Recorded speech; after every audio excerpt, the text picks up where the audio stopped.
हाँ जी जनाब मैं मोहम्मद जी हेल्पर का काम कर भाई कहता भाई वीडियो बना तो काम ਤਾਂ ਆਏਗਾ ਕਰਨਾ ਵੈਸੇ ਨਹੀਂ ਕੰਮ ਕਰਨਾ ਤੇ ਤੁਹਾਡੀ ਮਿਹਰਬਾਨੀ ਸਾਡੀ ਥੋੜੀ ਹੈਲਪ ਕਰ ਦਿਓ ਸਾਨੂੰ ਖੋਲਣਾ ਨਹੀਂ ਆਉਂਦਾ ਪਿਆ ਮੈਨੀਫੋਲ ਅੱਲਾ ਖੈਰ ਗਿਆ ਖੁੱਲ ਗਿਆ ਤੇ गली एक बोल क्या करना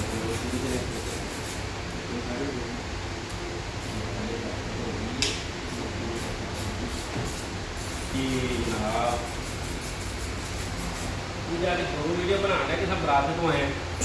लागे वीडियो लोग बनाते हैं आहा देखा 5 मिनट दी 5 मिनट दी 7 मिनट दी बन जाए ਇਹ ਜੀ ਬੋਇਆ ਤਾਂ ਖੁੱਲ੍ਹਾ ਪਿਆ ਜੀ ਕਿ ਬੋਇਆ ਤਾਂ ਖਰਾਬ ਹੈ ਚੈੱਕ ਕਰ ਰਹੇ ਹੋ ਇਹ ਗੱਡੀ ਫੋਰਡ ਐਕਸਪਲੋਰਰ ਹੈ ਨਵਾਂ ਮਾਡਲ ਇਹਦਾ ਬੋਇਆ ਖੋ ਰਹੇ ਆ ਫੋਰਡ ਚੂਜ਼ਾ ਹਾਂ ਡਬਲ ਬੋਇਆ ਸਾਰੀ ਫੋਰਡ ਦਾ ਬੋਇਆ ਖੋ ਲੈਣੇ ਪਹਿਲੀ ਵਾਰੀ ਤੇ ਐਵੇਂ ਦੇ ਪਏ ਇਹ ਮੈਨੇ ਫਿਊਲ ਦੇਗਾ ਠੀਕ ਹੈ ਨਾ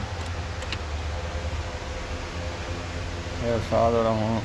ਬੋਇਆ ਖੋਲ ਸਾਰਾ ਹੁਣ ਪਸੀਨਾ ਆ ਗਿਆ ਤੇ ਹੁਣ ਨਸਣ ਦੀ ਤਿਆਰੀ ਕਰਾਂਗੇ ਸਾਰਾ ਦਾ ਪਿਛਲਾ ਪੈਰ ਵੀ ਕੋਈ ਨਹੀਂ ਖੁੱਲਾ ਤੇ ਹੋਰ ਕੀ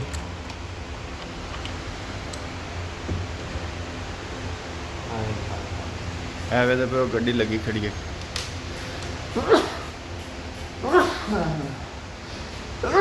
ਅਲਹਮਦੁਲਿਲਾ